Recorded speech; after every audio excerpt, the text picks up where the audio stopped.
Hi, I'm Mal and welcome to MiniModelMakes. Today I'm going to cover frost weapons, and it's another 5-minute video of how you can get a really cool effect on any of your Space Wolf or Ogre or Dwarf weapons to make them look frosty and cold. So without much further ado, let's crack on. So for this tutorial, besides your good old trusty brush and whatever model you're going to paint, you need 4 paints for this. The first one is Corax White. We then have a Guilliman Blue Glaze, a Coelia Green Shade, and the final paint we're using is Praxetti White. Here I have my frost weapon. I've basically just undercoated it with Mechanicus Standard Grey and given it a zenithal highlight of Dawnstone with a airbrush. That's the colour scheme for my Horus Heresy Space Wolves. And then to start the frost weapon, I've given it a couple of thin coats of Corax White on the blade, and it's ready to start our frost effect. The first stage is to get some Guilliman Blue. I'm going to pop some of that onto a palette. That's it. Water it down a tiny touch, and our blade here gets a coat of that blue. Don't have to be too neat with it, which is good.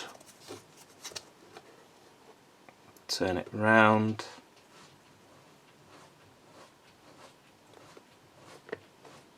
And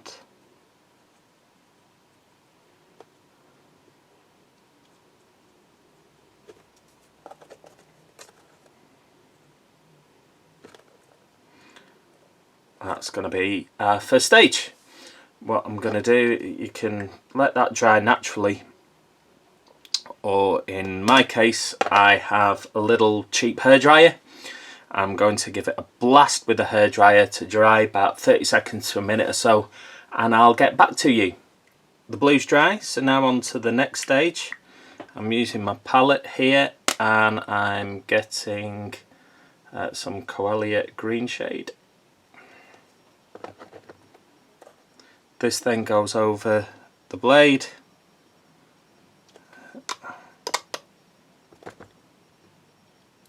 Thin it out slightly. Add a bit more water to the green on the palette. Goes back over the blade. If you notice, I've not painted the hilt or anything else yet.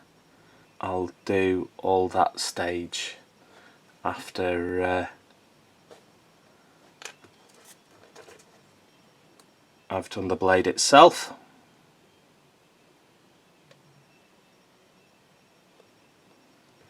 That's that on there. That's starting to give it sort of a nice effect. And I'm going to let that dry now.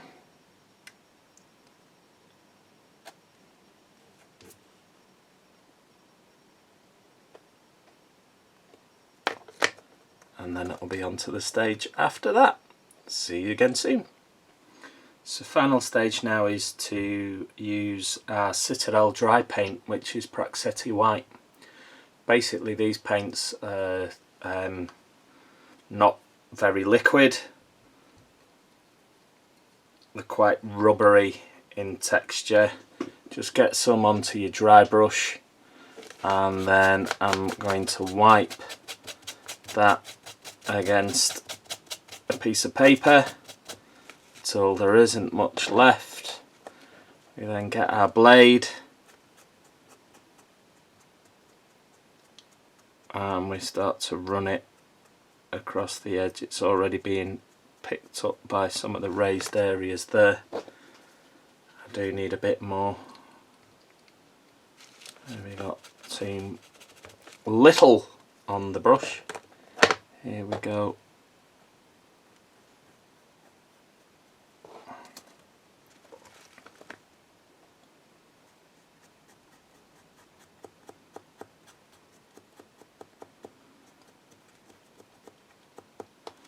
That's one side done, and for the other,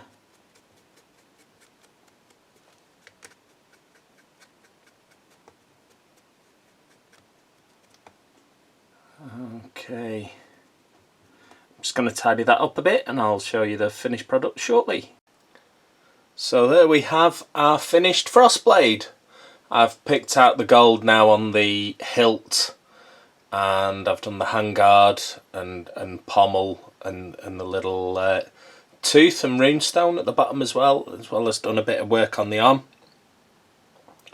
I'm sure you'll agree, for the very little time and effort we've put onto this effect looks really good on the weapons, works really well with Space Wolves, anything else you want to put a frost effect on.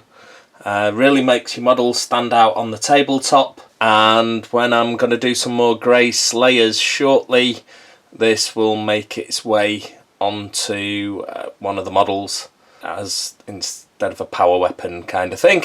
So that's it, guys. What I'll do is I'll wrap up the video. See you shortly. So there we have it. That's our 5-minute frost weapon. I hope that's a really good tip for you and gives you the confidence to now tackle on some weapons on whichever miniatures you're going to use this technique on.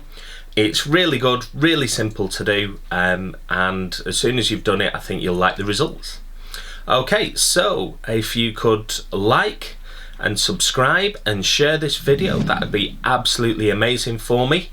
And I will also put links to the paints into this video, so if you need to buy them you can use the hot link. That'd be great, and bye for now.